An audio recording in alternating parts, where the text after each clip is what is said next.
funniest thing I ain't never in all my born days. How'd old mountain goat like me ever get a young'un like you? You're a queen. That's what you are in that shiny dress standing there. You're a queen. Feel it, Paul. It's slicker than a toad's belly. Doggies if it ain't. What kind of dress they call that? Well, this is what you call a ball gown. A ball gown? Well, you's even catching on to what they's named. Well, Miss Hathaway, she pinned a piece of paper onto every dress she got me, telling what it was for. You better tote along the shotgun and keep fellas away. Oh, no, Paul. That's what I'm going out for, to meet some fellas. Hallelujah. You know, you're going to find out something I've been saying is the truth. You don't have to dress up in boys' clothes to have fun with boys. I'm going to keep my promise, Paul. I ain't going to wear nothing but dresses for 3 whole days. And I'm going to keep my promise, too. If you don't have just as much fun as you did climbing trees and wrestling, you can go back to wearing your pants and shirt. Goodbye, Paul.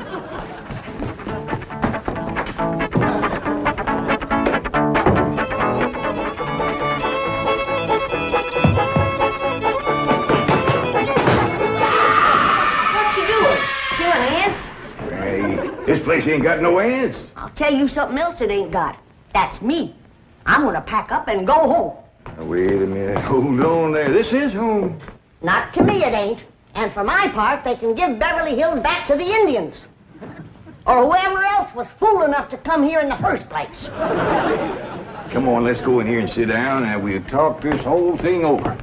You just got your back up because the police made us get rid of all our cows and pigs and chickens and stuff. Well, that didn't help none.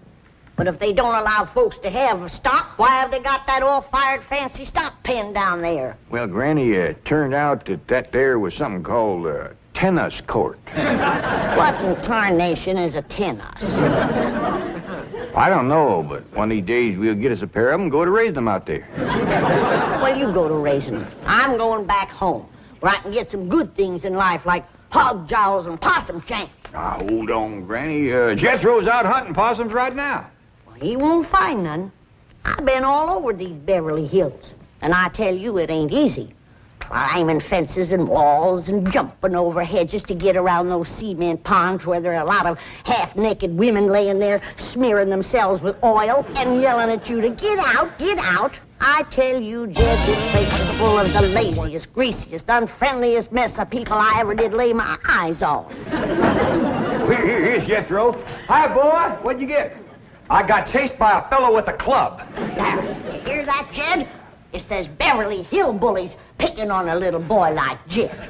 Come on, Jethro, load up the truck and let's head for home. Hold on. I think I know what's ailing you two. You're just plain old homesick. Well, I'm sick of this home, I can tell you that. Yeah, now I got a surprise I've been kind of saving. I reckon now's good time as any to let the cat out of the bag.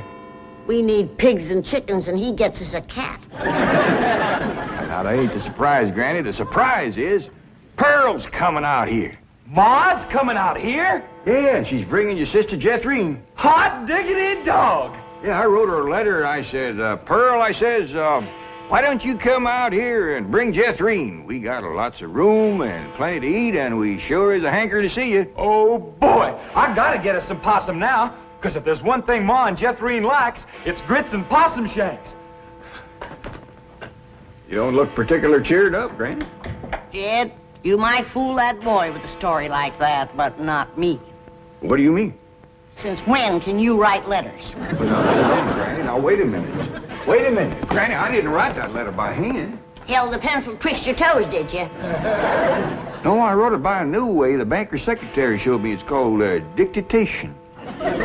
What's dictation? Oh, it's wonderful, Granny. You just talk and she writes it down. She sure must write fast. Yeah, with a bad hand, too. She's got a bad hand? This one, she calls it her shorthand. I don't care how many letters you dictate, Jed. Pearl ain't a-coming out here. Leastwise, not right now. Well, sure she is, Granny. She's looking to find a husband for Jethrine. I'll tell you who Pearl is a-looking to get a husband for her. Pearl. And I think she's got her cap set for that oil man that bought your swamp. Mr. Brewster? Why, he lives clean over to Tulsa. Yeah, but pumping oil brings him over to your place. And I'll bet you pigs to polecats that when he shows up, Pearl ain't fur behind.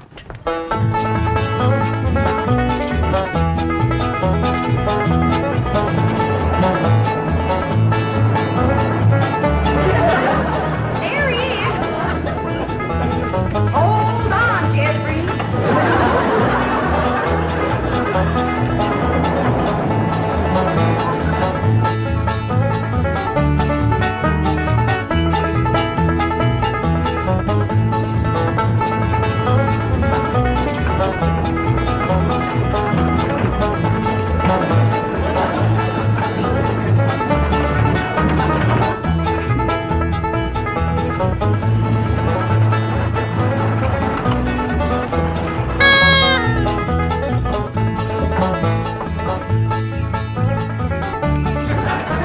Why, Mr. Brewster of all people. Fancy meeting you here. Small world, ain't it? Yes, it certainly is. Oh, this here's my daughter, Jethreen.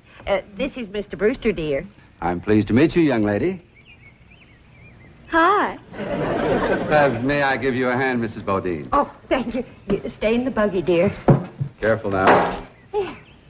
There we are. Well, I see you girls are on your way to a Halloween party. What kind of party? Halloween. What's a Halloween? You don't celebrate Halloween here in the hills? Well, I never heard of it. What's it like? Well, it's an occasion where everyone gets dressed up in their most beautiful clothes. Oh, these old things, they're just something I threw together myself. Well, they look like they came from Saks. Well, they didn't. I made them with store-bought yard goods. Didn't I, Jethreen? Yes, sir. What brings you girls here on this beautiful Indian summer day? Following you. we was headed this way anyway. I promised to keep an eye on the old home place for Cousin Jed, remember? Oh, I hope he won't mind that I had a telephone put in the cabin. You see, we're using it as a sort of a field office. Oh, he won't mind. Especially if you would show it to me and I could see for myself that there was no damage done to the cabin. Well, that's quite all right. Come along, huh? Stay in the buggy, dear. Well, perhaps you'd like to stretch your legs. They're long enough now. Jethreen's awful tall for her age. She takes after her father. Her late father, that is. I'm a widow. Yes, I believe you told me. Oh, that's right. That's when you told me you was a widower. Yes. You, still are, I suppose. A widower? No, yes. Stay in the buggy, dear.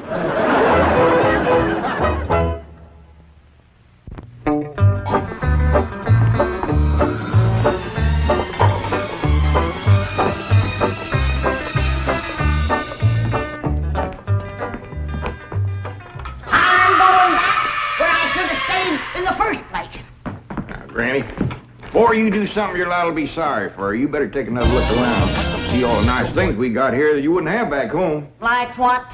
Like this great big cooking room, for one thing. Why, you could take our whole cabin and put it right in this one room. Well, if you did that, I might stay. What about them big ice boxes? Ain't got nothing like them back home? Didn't need 'em. Got nippy in the fall like the good Lord intended it to. This crazy California stays warm all year round. That's awful good for growing things. Look at that fruit there. Did you ever in your whole born days ever see anything as pretty as that fruit? Don't spoil neither. Don't taste neither. Oh, now. Jethro ate a whole bunch of them grapes. 2 apples, a pear, and a whole handful of strawberries. And he said there wasn't one bit of juice in the whole kit and caboodle of them. He said it was dry as wax.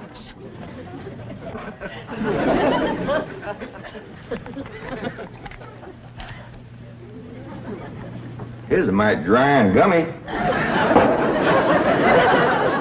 Maybe you ain't supposed to eat this fruit. That's the trouble with this miserable place. You ain't supposed to do nothing. You ain't supposed to have cows or pigs or chickens. You ain't supposed to fire up the still and make a little moonshine whiskey. Answer me, what can you do in this Beverly Hills? Well, you can do lots of things, Granny. Things you couldn't do back home. Name one. Well, you can call up your friends on the telephone. No, you can't.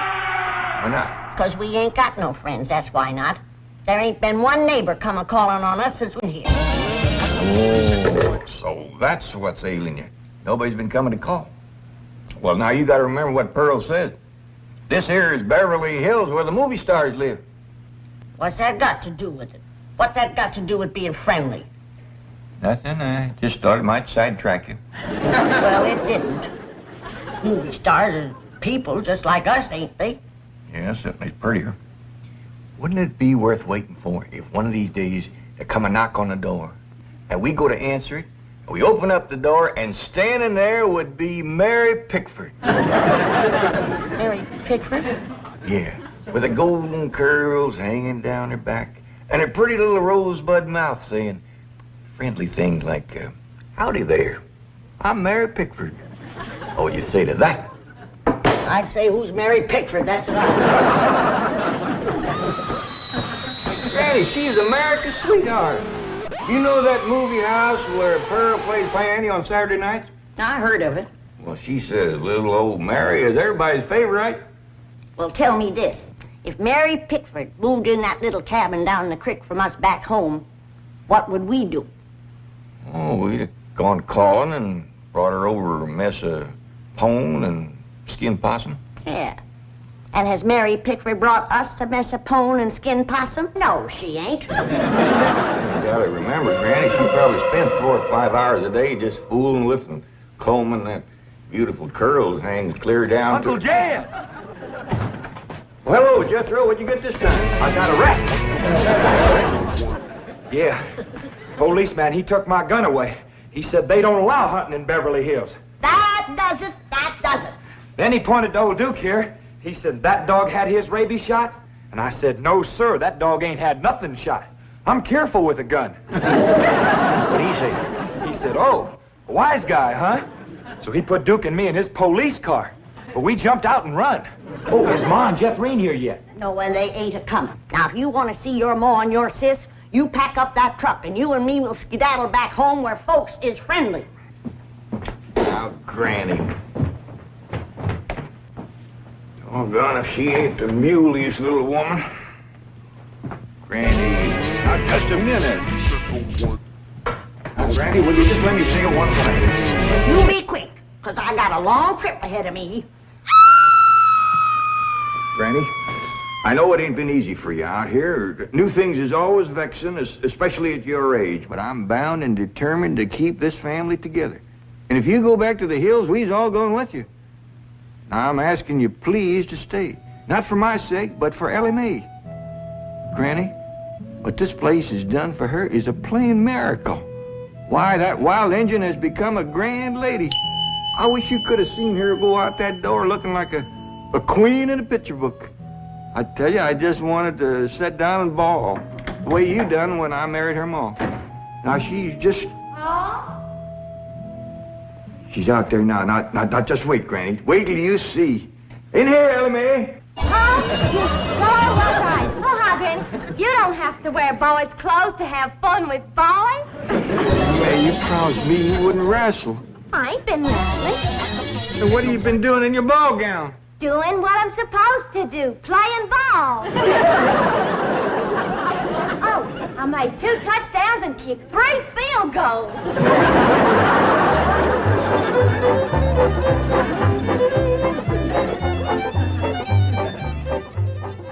Well, your cousin certainly seems anxious for you to come to Beverly Hills, Mrs. Bodine. Will you? Mrs. Bodine? Yeah. Will you? Yeah. Will I what? Go to Beverly Hills to visit your cousin, Mr. Cramford. Oh, well, not right now. I'm awful busy. You see, I do fancy sewing and hat making and give beauty courses and personality building and music lessons. Then on Saturday, I play the piano over the movie show to Oxford. And then, of course, there are my young ones, Jethro and Jethreen. Of course, they're no trouble. Jethro's in California, and Jethreen, she's fixing to get married. Well, congratulations. When's the wedding? Soon as she finds a fella. Well, you certainly are a busy woman, Mrs. Bodine. Yeah. As Cousin Jed used to say, Pearlie Tay, The fella that gets you sure don't have to worry about supporting you. This is the phone I was telling you about. It's called a field telephone. Now, with this, I can communicate directly with the men working at the drilling site.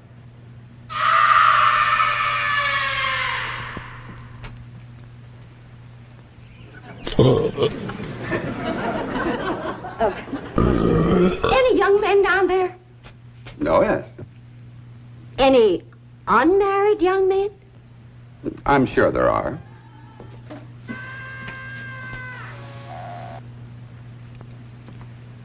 Any tall unmarried young men? Well, they're probably all sizes.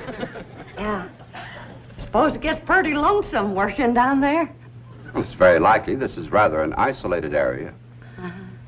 Any specially tall, specially lonesome, unmarried young ones? I don't think I can call any by name, no. Uh-huh.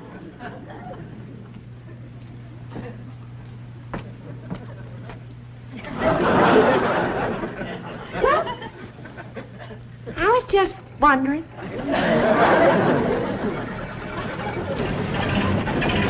Excuse me, ma'am. Did you tell me where the oil drillers are working today?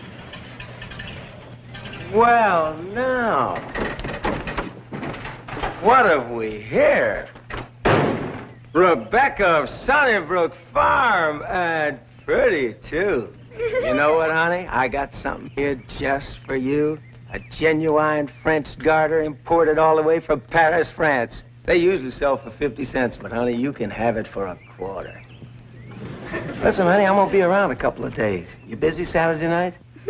Well, you are now. And there's a dance over in Hooterville. Woo-wee! I bet you're an armful of mama. I mean it, honey. I like big girls. You just do things to me. You carry me away. All right. Hey, what's going on here?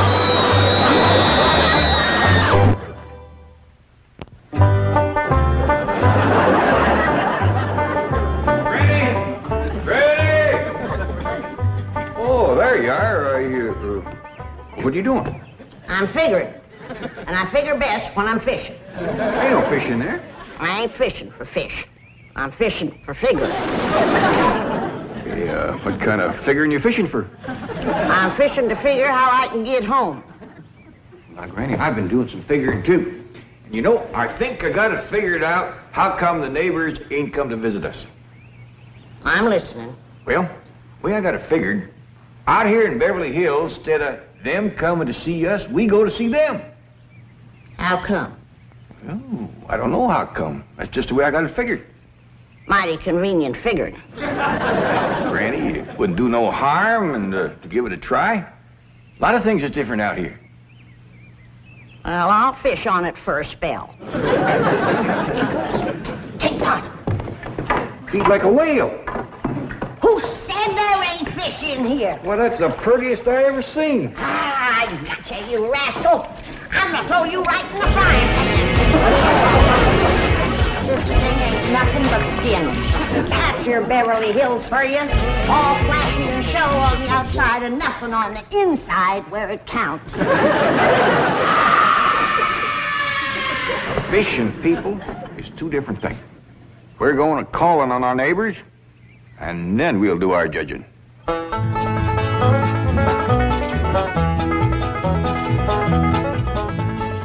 Well, let's see now. Which neighbor shall we call on first? Mr. Drysdale's off in Boston with his missus, so let's go this way. If you ask me, let's go back that way. Now, Granny, you promise. Come on, everybody, let's go. You reckon they'll give us a mess of pone or something, Pa? Or maybe some salted down possum. Probably so lie on us.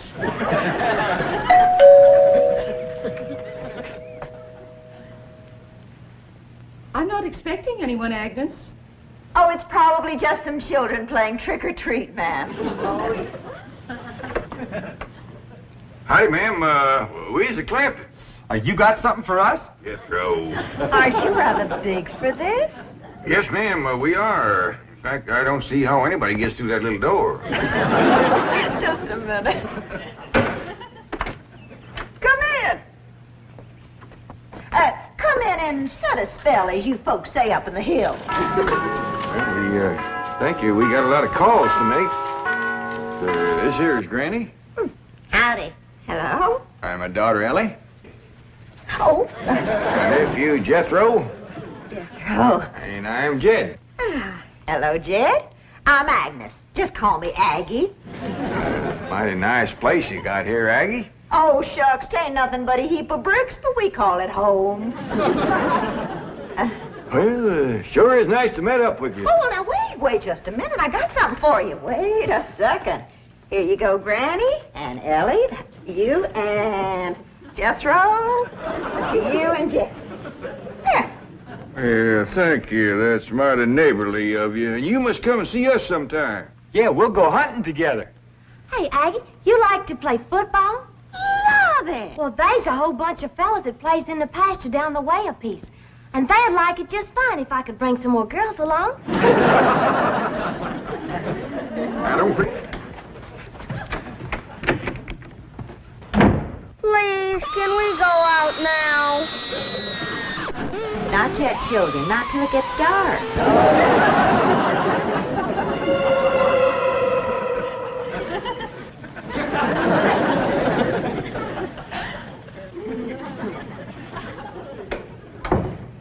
Ain't that the most pitiful thing? Heart-rending. Just heart-rending. Nice-looking woman. Friendly as you please. But them young'uns is the homeliest I ever see. Wonder she didn't want to come a-calling on us. Yeah. Reckon I'd stay home, too, if my kids looked like that. Kid, I ain't never gonna say a bad word about nobody. I know what you mean. Diggies, every house we went to, they was nice to us, wasn't they? Sure was, Jed. Hey, listen, everybody. I got an idea. Let's call up Cousin Pearl and tell her to come on out here. Uncle Jed, you can't call Ma on the telephone. Well, Mr. Drysdale said we could call anybody we had a mind to. Well, Ma, she ain't got no telephone at home. Don't matter. She ain't never home nohow. The way I look at it, you can't never tell what you can do until you try. Don't forget to spin the wheel.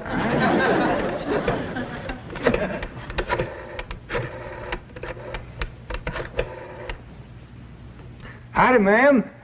I want to talk to Pearl Bodine back in Oxford. That's right, operator. J.D. Clampett in Beverly Hills. Jed's sure gonna be surprised to hear me talking at him on this thing. Oh, they're ready to make the connection. Hello? Jed! That you, Jed? You betcha it is. Hello, Pearl, you old rascal. What you doing down there? Huh, there ain't Pearl. This here's Ellie. Jethro talk in a minute, but first I want to say something. You gotta come out here to Beverly Hills and bring Jethrine. If she can't get a husband out here, there ain't no hope. You ain't never seen so many homely young'uns in all your born days.